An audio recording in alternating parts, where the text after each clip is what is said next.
আজকের ভিডিওতে তোমাদের সাথে আমি চিকেন কাবাবের রেসিপিটা শেয়ার করেছি। শীতকালে দেখবে এই কাবাবগুলো খেতে বেশ ভালো লাগে, আর রাস্তার ধারে না অসংখ্য বিক্রি হয় এরকম কাবাবের স্টল দিতে। আর দিদি রিসেন্টলি বলছিল যে খাবার, আমি চল চিন্তা করিস না, বাড়িতেই বানাবো, এত দাম দেখার কোনো দরকার নেই। তো কীভাবে যে রেস্টুরেন্ট স্টাইলে বানাচ্ছি দেখতে থাকো তোমরা।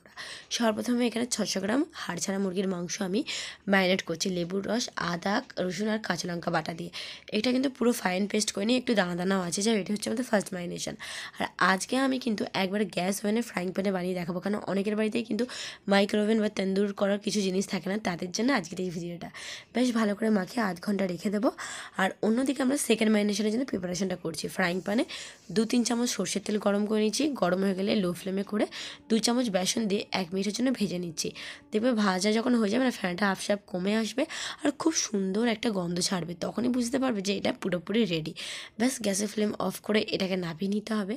আধা ঘন্টা আমার হয়ে গেছে। তারপর এইটাই ভেজে নেওয়া বেসনটা দিয়েছি। এবারে আস্তে আস্তে বাদ বাকি মশলাটা দিতে থাকবো, যেরকম তোমার ধনে গুঁড়ো, জিরে গুঁড়ো, লাল লঙ্কার গুঁড়ো, আর এখানে তোমরা কাশ্মীর লঙ্কার গুঁড়ো দিতে পারো, বাট হাতের সামনে না থাকে না, ফুড কালার দিয়েছি। আর এখানে দিয়েছিলাম গোলমরিচের গুঁড়ো, ব্যাস। আর তার সাথে একটু কাসুরি মেথিও দিয়েছি। কাসুরি মেথিটাকে একটু হালকা খোলায় নিয়ে নিয়েছি। তার সাথে দিয়েছি গরম মশলা গুঁড়ো, আর ধনে জিরে গুঁড়োটা আমি লাস্টে দিয়েছি। চিন্তা করো না, বলে ফেলেছি তো আগে কী হয়েছে। যাক, পরিমাণ মতন কিন্তু তোমরা দিও, আমি এখানে হাফ চামচ করে দিয়েছিলাম।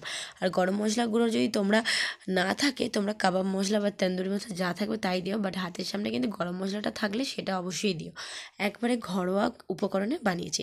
আর 3 চামচ জল ঝরানো টক দই দিয়েছি, স্বাদ অনুযায়ী নুন দিয়ে ভালো করে মাখিয়ে নিলাম। মাখিয়ে নিয়ে আরও 1-1.5 ঘন্টার জন্য রেখে দিচ্ছি। হাতে টাইম না থাকলে অন্তত আধা ঘন্টার জন্য এটা মাখিয়ে রাখতেই হবে। তোমরা কিন্তু ফুড কালারের বদলে কাশ্মীর লাল লঙ্কার গুঁড়ো ইউজ করতে পারো, তাতে কালারটা আরও সুন্দর আসবে। ব্যাস 1 ঘন্টা পর কাবাবটা বানানোর পালা। ওই একই ফ্রাইং প্যানে আমি তেল গরম করে নিচ্ছি। হ্যাঁ, এটা আমি ইন্ডাকশানে করছি, তোমরা সেমভাবে গ্যাস ওভেনেও করতে পারো। অল্প তেল দিয়ে এটাকে আমাদের মিডিয়াম ফ্লেমে জাস্ট এপিট ওপিটটা এটাও কুক করে নিতে হবে, ব্যাস। তাহলেই কিন্তু তন্দুরটা খুব সুন্দর হয়ে যাবে।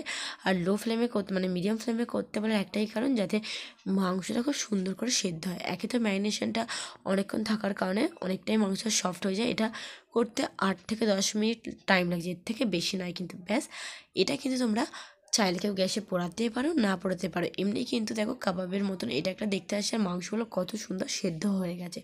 ব্যাস, এবার আমি একটু মানে স্মোকি ভাব আনার জন্য গ্যাসে পুড়ে নিয়েছি, কারণ কাঠকয়লা তো হাতের সামনে থাকে না, তাই গ্যাসেই পুড়ে নিয়েছি। ব্যাস, কাবাব কিন্তু রেডি। তোমরা এইভাবেও খেতে পারো, বাট আজকে আমি একটু অন্যভাবে খাবো কাবাবটা, তাই তোমাদের সেটা শেয়ার করলাম। তোমরা এরকমভাবেও খেতে পারো। একটু মেল্টেড বাটার দেবে, মানে একটু বাটারটাকে গলিয়ে নিয়ে এর মধ্যে দাও। আর কাবাবের সাথে ধনেপাতার চাটনি বানিয়েছিলাম, সেটা দিয়েছি।